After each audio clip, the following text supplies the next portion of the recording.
We were out in the Rostrevor Choral Festival today. I was giving a presentation. It's a massive programme of events happening since Wednesday evening until Sunday evening.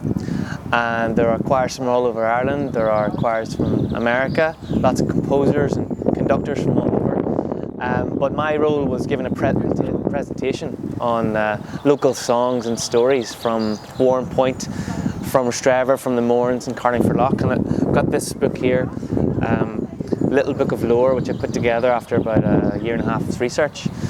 And giving it out today, doing a little rendition of a few of the songs and stories.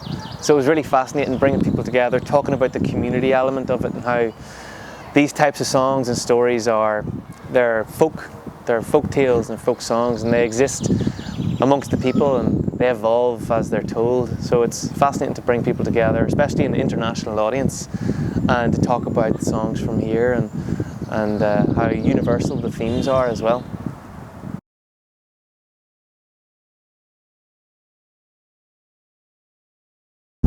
Actually, in the research, I found some really interesting songs and stories particular to Warrenpoint. There's a song from Narrow Water called Anuna, Heart of Corn, which I haven't found anywhere else, but I found it in one book which was published in 1937, and it has the melody in it, and I'm hoping to do some recording, and I've never seen or heard of anyone who's recorded these before, so what I'd like to do is go into studio and get these recordings of these old songs and hopefully get them back into the repertoire, get people singing them again. So that one, Anuna, Heart of Corn, is a really interesting little one. Then there's also the story of Jenny Black's Hill, which is about a witch from Warrenpoint. In fact, when I was growing up Dallin Hill, people used to talk about it as Jenny Black's Hill, and it was known as that. I don't really get that much these days. No one really talks about it like that. But the story goes that there was a witch who used to live up there, and lots of sinister happenings took place, like people were chased by white hares, and horses were startled and they bolted, and their carts fell on locals and ended up injuring them and maybe killing them as well. So there's all these kind of things that are happening, and the stories are in the book, so it's a fascinating little read. But there's also a song called Moygannon Stream, which obviously is about the stream out at the GIA pitch there, and it's a funny little song. It's a really nice melody, but it talks about local people at the time when it was written. I think it was written around the 50s, 1940s or 50s. It talks about the sanatorium, which is kind of like a health kind of centre, or well, what it might have been somewhere where people might have gone with mental illness, and it used to be out that direction as well. So it's funny what you learn about the area through the songs and through what has been captured within the songs.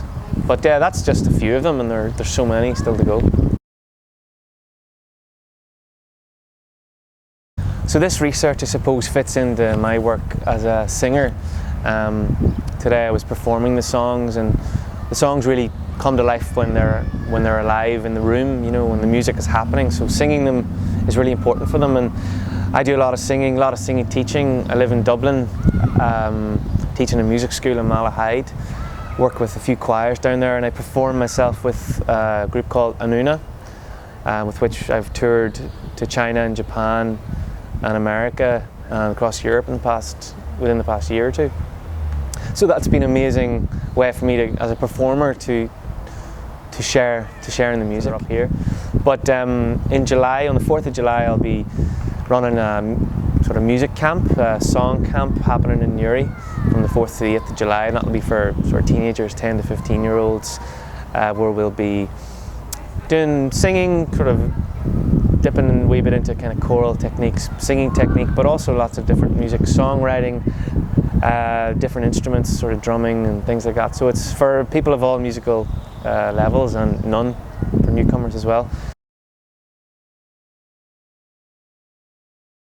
And I'm actually training with Musicians Without Borders, which is an organisation that works in post-conflict and conflict zones and uses music to help people express themselves. So it's kind of this idea of self-expression, especially community expression, when you're thinking about your identity and what you connect with. And in Warrenpoint, it's so important, I think, for people to have the the beauty of the loch here and the mountains around us, and I think it's more a part of us than we realise.